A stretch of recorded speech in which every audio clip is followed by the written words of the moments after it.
Bismillahirrahmanirrahim. This video lecture is about framing as we covered hardware building blocks and encoding in the previous video lecture. Framing is also a very important concept at the data link layer, and through framing you can define boundaries against a continuous stream of bits. If you are transmitting a continuous stream of bits, so you need to define the starting point and end point. So through framing we can define their points. So we can simply say that these streams of bits or continuous stream of bits must be framed into discernible blocks of information, and their discernible blocks of information is called framing. In this diagram, as you see, these two nodes are connected with network adapter, and typically framing is implemented by network adapter because it fetches deposit frame out of into host memory. So, however, these network adapters are transmitting bits, but nodes are transmitting frame. We covered bits, but we have not covered frames yet. So what are the advantages of framing? First important advantage is synchronization. So if receiver and transmitter synchronization is disturbed due to any reason, for example, sender transmitting at a high rate and receiver is not capable to receive at that rate, so due to this reason synchronization may be disturbed. So through framing these nodes synchronize each other. So synchronization is only possible through framing. The second important is multiplexing of link. As we know, multiple low stream links can be multiplexed into high stream link. So framing helps you in multiplexing. Efficient error detection. It is difficult to detect error in a continuous bit streams having no boundaries. Through framing you can restrict error into a defined boundary. We can say frames serve as a unit of detection, so accept the frame in case of errorless and reject that particular frame in case of error. So error detection is possible through framing because you restrict error into a specific boundaries. So these are the advantages. So what are the problems? How to recognize exact boundary above a frame? So this is a problem that difficult to define the exact boundaries for a frame. So must determine the first and last bits of a frame. So you can make frame at the sender end. You can define boundaries into a continuous bit stream at the sending end. However, we face problem at the receiving end. However, receiver will determine about the starting and end point of a frame. Approaches for endpoint or we can say endpoint detections are sentinel, length based and clock based. So we will discuss sentinel, then length based and clock based one by one. So what is sentinel? Framing with sentinels. If you are framing through sentinel, it means you are inserting marker in the frame. Marker is actually a special bit stream. We can say it's a special bit stream, and receiver will get idea about endpoint of the frame, and you can see that the beginning of the sequence and end of the sequence in the frame, which are 8 byte. So you can see 8 byte in the beginning and you can see 8 byte in the end. So through this beginning sequence special pattern and ending sequence, the receiver may get idea about the starting frame and end of the particular frame.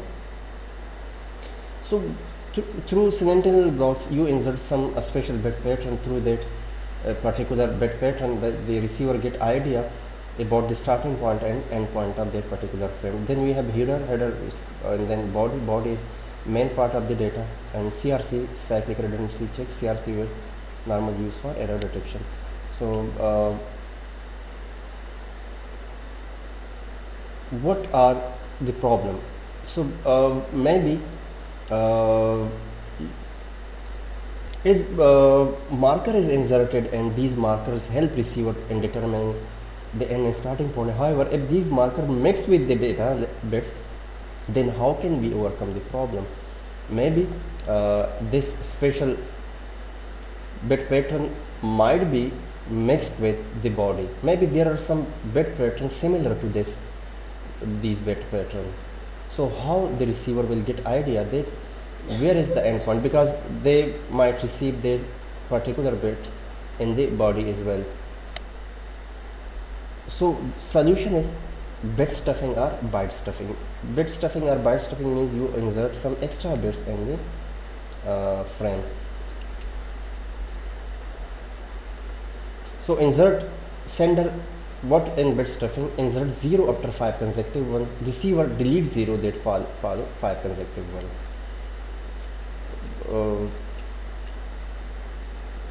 So let's suppose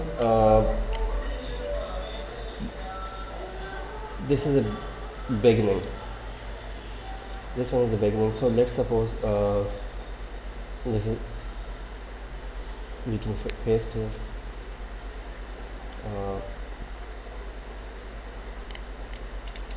This is data. Let's suppose we have a data in the form of 0 1 1 1 1 0 1 1 1 1 1 0 1 1 1. Let's suppose these are data bits, and then we have at the end the same 6 1 and 0. Yes. So these are starting bit pattern and these are end bit pattern, through which receiver can get idea about the starting and end point. So if you receive any 5 ones, so bit stuffing means in the data you need to insert 0 after 5 ones. So 0 1 2 3 4 5. So 1 2 3 4 5. After 5 1 you insert a 0, and I underline this 0 so that we can execute it stuffed, and then 2 3 4 5.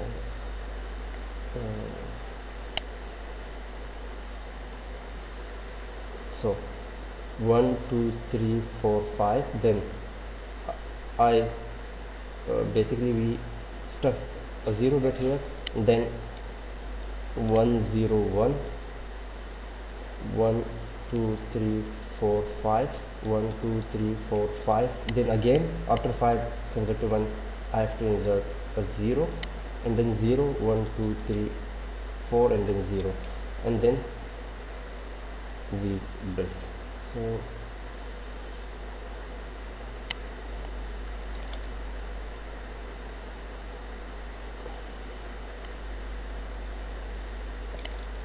So this is called bit stuffing, means we are inserting 0 after 5 1 so that the receiver may not confuse with these special bit patterns are with the data. So if we don't get any 5 0 consecutive 5 0 consecutive 5 1, so we don't need to bit stuff.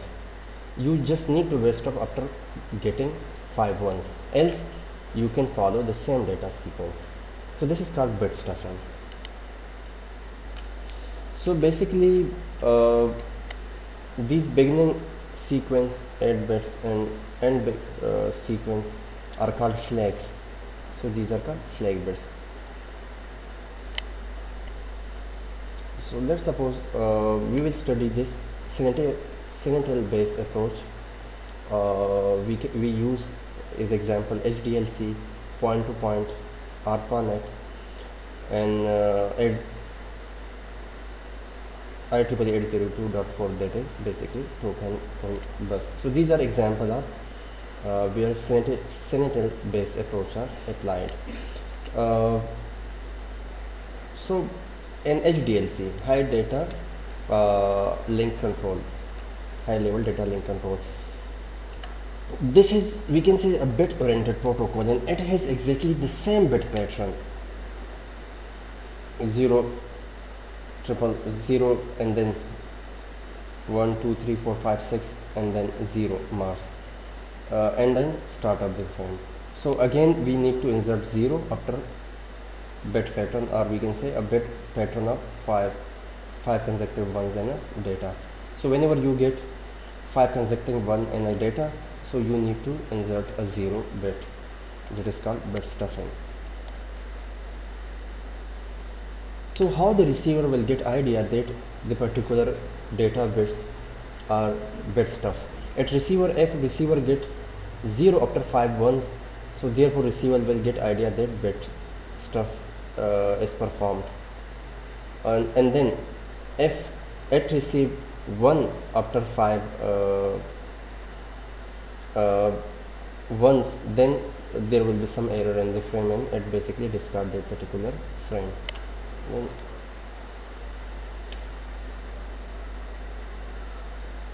Again, Sentinel based approach is used in point-to-point protocols.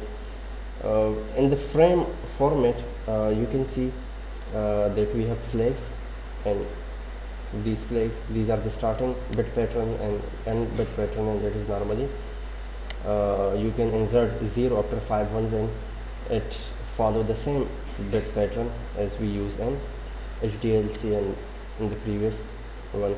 So this is address bar, then control signal, we have protocol, payload is data, checksum is for error detection. Again it follow the same mechanism. So now we are going to, again it is using ARPANET, and we use synchronization frame and then DLE and EATX and body of text. So interface message processor packet switching nodes and the original link. So it's again, it is, that was bit oriented, but this one is a byte oriented. And so these are the examples we use normally, and then it is also used in at one IEEE 802.4, that is token bus. We select marker pattern in such a way that it neither comes in the data. So in this particular approach here, in this particular application, alternate to Ethernet with fair arbitration. So normally we use select a bit pattern that in such a way that it neither comes in the data. So we select another bit pattern that is comparatively different from that conventional bit pattern, and we use non-data symbols for the frame, because non-data symbols normally don't occur in the data. So non-data symbols are through non-data symbol we can differentiate between the starting point and end point of a particular frame. Now the second main approach is length-based framing. So in length-based approach, length of a frame is already mentioned. You just need to count the number of bits for a complete frame. So you need to count the number of bits, and we, for example, DDCMP, that is Digital Data Communication Message Protocol. In Sentinel based approach, if error occurs at the end of the frame, then back to back 2 frame lost. However, in length based approach, same number of bytes miss, the length of equal, so it might be 1 frame loss comparatively.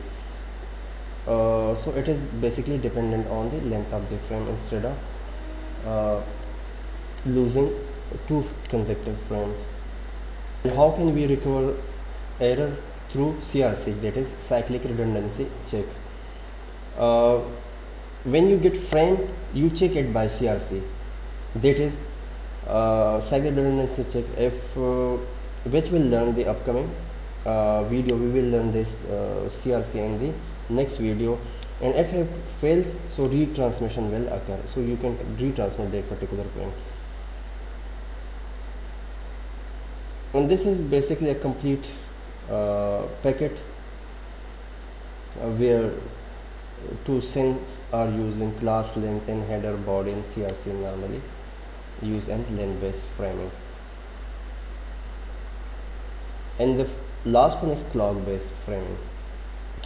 Clock based framing will be understood with the perspective of SONET, that is synchronous optical network, and continuous stream of fixed length stream. Each frame is 125 millisecond long, and all STS format.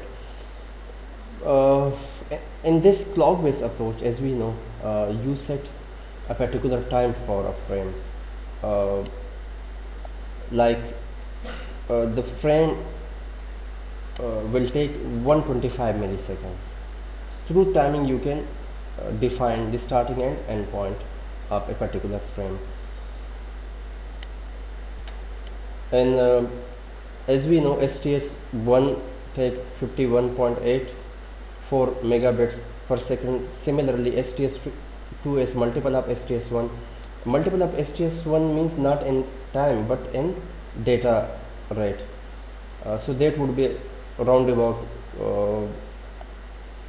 103 megabits per second. And similarly, STS3 is standard is basically data rate is 155 megabits per second approximately. So in this slide you can see frame format of Sonnet in STS1 standard, and we have 9 rows and 90 columns, and the first 3 columns of each rows are used for overhead, and in the overhead the first 2 frame the first 2 columns are used for we can see for that special bit patterns for synchronization. However, these 87 columns are used for data bits, or we can say for payload. So what are the problem in the clock based approach? How to recover frame synchronization?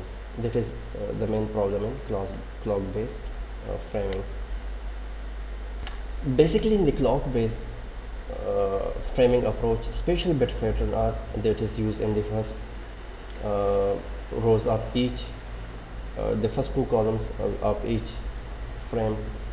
The receiver constantly monitor the frames and the bit patterns, and if receiver get these bit pattern at the starting of each row, that is 2 bytes, the receiver get idea that the frame is synchronized. However, if it receive these bit pattern at the middle or somewhere else, so the receiver might get idea that there is some problem of synchronization. Then then in the next frame or in the same time, the receiver will try to synchronize itself with the transmitter. For this, how can you remove this problem? So we can use an NRZ non-return to zero encoding or data scrambling, that is exclusive OR with 127 bit patterns. So we can maintain the clock synchronization through these schemes. So in the next video we will learn encoding mechanisms, and we will learn error detection mechanisms. Thank you.